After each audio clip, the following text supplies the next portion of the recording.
No facts or references have been made to when he was born, but from the time frame and his actions and how everything is played out, and by the history of mankind, I'm assuming that Nino Brown was born around 1950s in Harlem, New York, preferably 1956. Like I said, I have no way of backing this, but if I'm just going off of looks and actions, I'm going to give him the age of 34. Maybe I could convince your minds of this. Little was known about his parents at birth, but I can tell that he was raised by a single mother. If we skip to the future, he mentioned his mom from an interview with a reporter. About to be an American. Hi, Mom. That gives me evidence that his mom has been in his life and cared for him since day one. Dad could have been there, could have grew up poor, but I'm just going off statistics. Matter of fact, he did grow up poor. He mentioned how he didn't have a silver spoon. I wasn't born with a silver spoon in my mouth, Miss Hawkins.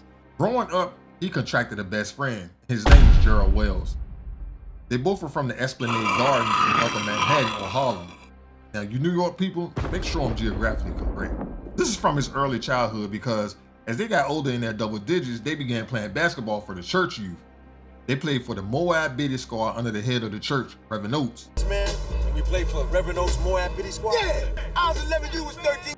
But before this, Nino's life was heading down the wrong path. The year prior to this, he started dealing drugs at the fragile age of 12. I've been dealing drugs ever since I was 12 years old. As kids, we tried things under the influence of peer pressure or just wanted to try new things. Being active in sports as a kid can be a lifesaver like playing youth league sports, but if you don't have the motivation to keep going, you will lead away, and it didn't hold his interest. It didn't, because now he wants to join the gang. The year is 1974, and the gang was the Lennox Ave Boys. He wanted to be down, so he had to prove his loyalty to the leader, Jughead. He had to snuff someone out. He wasn't nervous at all, but it couldn't be an enemy. He had to be an ordinary citizen. He admitted that he went and caught some Red Devil angel dust. Now, there's plenty of ways to induce angel dust. It can be injected into your veins, snorted, turned into a liquid, and put into your alcohol, but he let us know that he smoked it. Right, got me a bag of that Red Devil angel dust. Local from South Central did the same thing to PCP. He dipped his cigarette in it, which I have covered in another video I did, South Central, OG Bobby Johnson. Angel dust or PCP makes you hallucinate. It messes with your reality. So this was him preparing for his first official body. Death of an innocent ordinary lady, Mrs. Appleton, and she was a school teacher. He gave her a headshot. He didn't even wait till the body dropped. He didn't take no money, jewelry, nothing. A little time goes past and Nino meets the girl of his life, Helena Thomas. They were in love, as she says, so she helped him by reading, which could have been sent him some books to jail because the cops said that him and G-Money used to stick up check cashing places in two-bit jewelry stores, so in fact, he been in jail. Cops are not just gonna let you run free when they got a crime to pin to you. Selena helped Nino cross a huge milestone though. She helped him create the gang called the Cash Money Brothers. Now this gang was relatively small when it was created, but over time it had some heavy hitters. The front runners were Dutta Man, Keisha, and G-Money. Kareem came later down the road. Now I'm not 100% sure, but I think CMB was created in 1979 from when the police said that Nino was a low-life murderous bum for 10 years in 1989. I could be wrong. 10 years as a low-life murderous bum. They had motion over the years and they ended up getting into the drug game really big with the backing of the mafia. The leader, Don Amateo, and he ran a lot of Harlem. He gave Nino a piece of a street corner and he helped Nino open the club, the Spotlight, where he held his office for business operation, plus many celebs came through to show homage. The mob usually ran a lot of New York back in the 80s, but in perspective, like with Bumpy Johnson for instance, they wanted to cut out everything to keep from extorting a black gangster. The mob were fronting Nino cocaine and they were getting about a 10% tax on it. Also, just as long as Nino didn't start the itch. Now business is good for Nino. He's rolling in the money, he's buying everything he wants, all under the backing of the mob, but in 1986, something happened. He was introduced to a new drug called crack cocaine. Now other people around Harlem seen crack introduced around 1984, so I'm curious how one of the biggest dealers of cocaine didn't know this. Even with the second killing he took part in that we heard about, where a respected drug dealer that was hung over the Manhattan Bridge was a big time crack dealer, and you telling me that he didn't know about this? Just listen real close. Reputed to control much of the crime. Now this drug brought Nino his biggest success ever, that he had to open up shop because he couldn't sell it from hand to hand on the street corner. He eyed in on an apartment complex called the Carter. Now this apartment complex had plenty of tenants that could potentially become loyal customers. Now he had it all laid out in a blueprint. The Carter will have a lab conducted on workers, security ran by G Money, that makes you scan the card, and jail doors. A computer lab ran by Kareem, and a watchtower by the gunman. The top floor was called the Enterprise because it reminds you of Star Trek. Blasting off, but in order to pull this off, he was worried about a guy named Fat Smitty.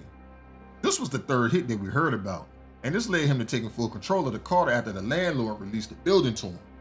Now, for the life of me, I don't know why or how he could take a decent community of like old women, and they was all in there, and burst into their homes and kill the tenants and turn it into a crack spot.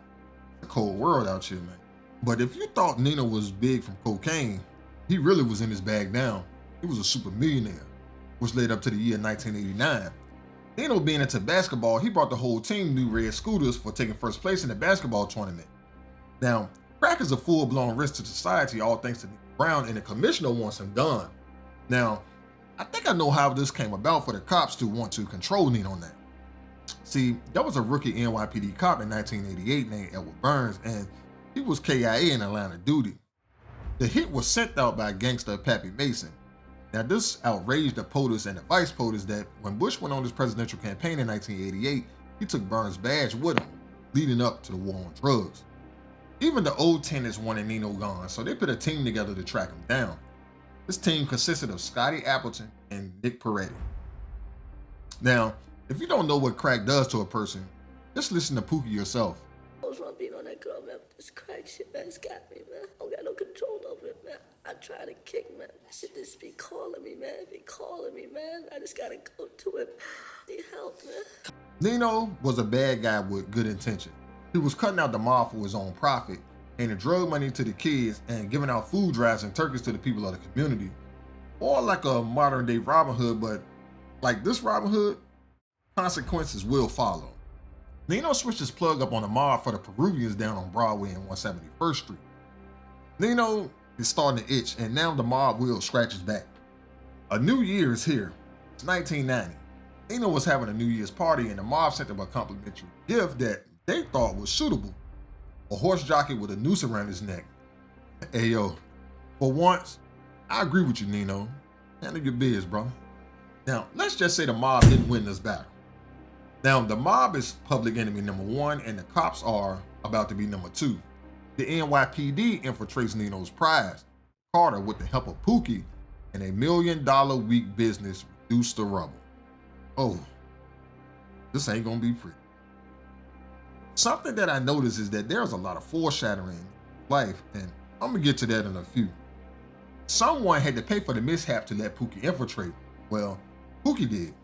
He's dead. Gone. Blink of an eye. G Money, Mr. Head of Security, was all at fault. After all that work, the cops still didn't have anything on Nino. Even with the wiretapes and videos from Pookie, Nino wasn't around. So now they're desperate. NYPD goes New York undercover. Nino pops out from this drastic money loss, so he hires a new connect, Mr. Washington. And Nino was a man of his word, so he provides for Reverend Oates' daughter's wedding, a day that he wished didn't come.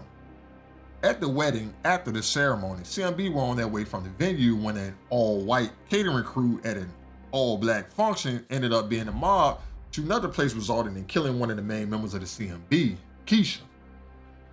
I guess when you got so much going on, don't know who's there, and they definitely stuck out like a sore thumb. But Keisha didn't go out in vain. My boy, he avenged her death, and in a big way too. Bro did a St. Valentine's Day Massacre replica on Don Mateo, killing him and 10 of his henchmen in one hit. Now, you may be able to slaughter people in the organized crime world, but not the police. That NYPD undercover ring, the cop ended up being recognized by the CMB member, and the shootout between the two went down and cops were killed, plus the Dutta man.